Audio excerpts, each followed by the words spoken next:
Hi everyone, I'm Scott, and welcome back to the Movie Reviewers 100. We do a different theme every single week, and this week I'm wrapping up a theme of Antonio Banderas, who has made quite a career for himself ever since he started in Pedro Almodovar films in Spain. Sorry, Pedro Almodovar. Excuse me, and movies like Tie Me Up, Tie Me Down got him some attention here in the States. And he came over and co-starred in The Mambo Kings with Armand Desante, and then his career kind of took off from there. I was looking over at his IMDb page, and I spotted a movie that I hadn't seen and hadn't really considered it, but I thought it might be kind of interesting because it involves filmmaking. The title of the movie is "And Starring Pancho Villa as Himself." Pancho Villa was a Mexican revolutionary. The movie takes place around 1914, and he and his revolutionaries are fighting the Mexican government and the Mexican army for control of the country because he feels that the Mexican president is a dictator and he's making a lot of people suffer by depriving them of wealth and resources and what have you. So he wants to lead a revolution to put control of the country back in the hands of the people and kind of give everyone a better life. That's his whole goal. He basically has struck a deal with a movie studio to come down to Mexico and film a battle, basically. They would bring their cameras, their silent film cameras, down to Mexico to where they were engaged in battle, and they would shoot it and they would show this film in the US and try and drum up support for the Mexican revolutionaries, of which there was very little because William Randolph Hearst is this big media tycoon, basically, was putting all kinds of stories in the paper and in the film reels that they showed in front of feature films back then. The Pancho Villa was a sadistic, bloodthirsty, cruel person, and only wanted to make everyone miserable down in Mexico. And Pancho Villa, of course, really didn't like that that he was getting such bad reviews. There was a lot of support on the part of American businesses for the government in Mexico because they were getting wealthy off of the people that were being exploited for their labor and resources and what have you. So when the main character is actually not Pancho Villa himself, who's played by Mr. Banderas, Eion Bailey, who you might have seen in Mindhunters, the Rennie Harlan thriller, where all the FBI agents are stuck on the island and one of them is bumping them off. One of them is bumping them off one at a time. Eion Bailey was one of those agents, and he is basically the right-hand man of the studio chief, who's played by Jim Broadbent. So he is given the job of going down, taking the film crew down to Mexico to film the battle.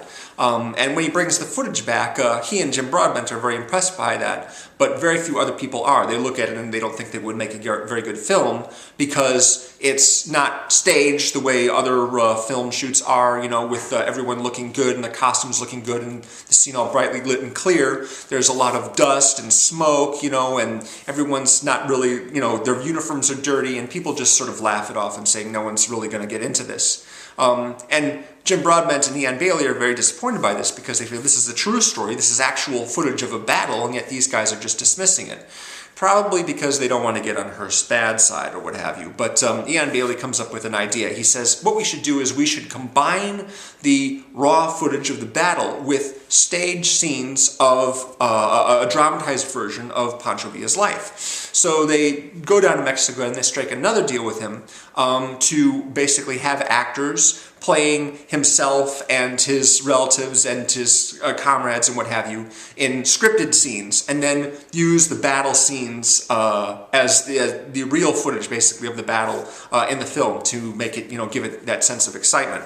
Pancho Villa likes this idea quite a lot, and so he signs the deal, and they go about getting the actors and the film crew down.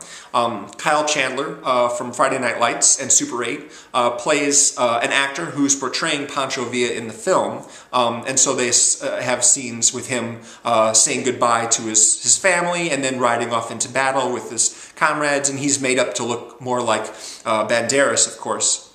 But meanwhile, Banderas is struggling with the dramatization and the fictionalization of aspects of his life. They say, there's a scene in here which I'm president of Mexico. That hasn't actually happened yet.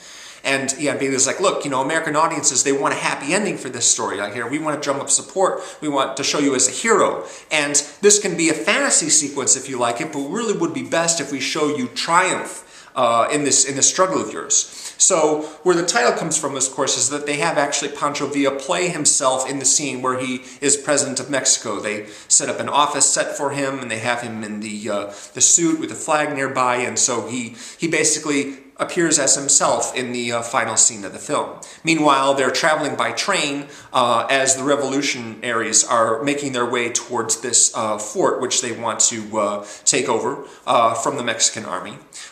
Shooting scenes along the way, shooting battles and skirmishes as they have them. And so there's a lot of high tension right there. They actually have a whole film set, a film studio on the train. There's a car that's devoted to processing and developing the film and then to screening it to see how the footage is coming out. Who else is in this movie? Michael McKean plays D.W. Griffith, the famous legendary film director who, and he does basically the dramatic scenes with the actors. Alexa Davalos plays an actress who appears in the film, but she also has a romance with Eion Bailey, the main character. OS, and of course Alan Arkin. Alan Arkin plays a former American military man who comes down to Mexico to fight alongside Pancho Villa. Alan Arkin's always really fun to see in a film. So yeah, this is a pretty decent movie. It's directed by Bruce Beresford. It was made for HBO, not a theatrical film, but it's you know, pretty decent. Kind of reminds me of a lot of 90s films, especially the score. The score sounds very 90s film score. I'm not sure exactly who composed it. But Bruce Beresford's the director of Driving Miss Daisy and Double Jeopardy with Ashley Judd and Tommy Lee Jones. Pretty decent flick. And I didn't know a heck of a lot about Pancho Villa, and of course there was some dramatization in the dramatization itself, I'm sure. But I'm really glad I saw it. So, and starring Pancho Villa as himself. I also took another look at the most recent film that Banderas made with Almodovar. One of his recent films, I think this actually came out last year, called The Skin I Live In which he plays a doctor who's developing a revolutionary new type of skin that can be used to heal burn victims, a kind of a replacement for their skin.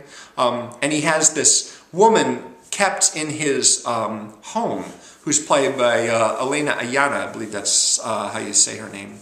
Or is it Ayana Elena? I'm not really sure. But she's basically the subject of his experiment. He's tried this new skin on her. And they have a very, very twisted relationship because he's keeping her captive for a long time. And then there are flashbacks to show exactly how they got to that situation, how she came to be in his care and under his scrutiny and what have you. Very, very twisted film. But I wanted to rewatch that one because I went to see it in the theater to see it last year, but unfortunately I fell asleep during some of it. That's not a knock on the movie. It's a good movie, actually. I was just, you know, a little bit too tired at the time. Anyway, that is my Antonio Banderas video. We had, I think, 3 reviews already, and one was by Ian, one by Ray, and one by James. If you've not seen those, please check them out. And I believe that our next theme is going to be Amy Adams, starring tomorrow, so I hope you'll tune in for that. Thanks very much for watching. See you again real soon. Bye.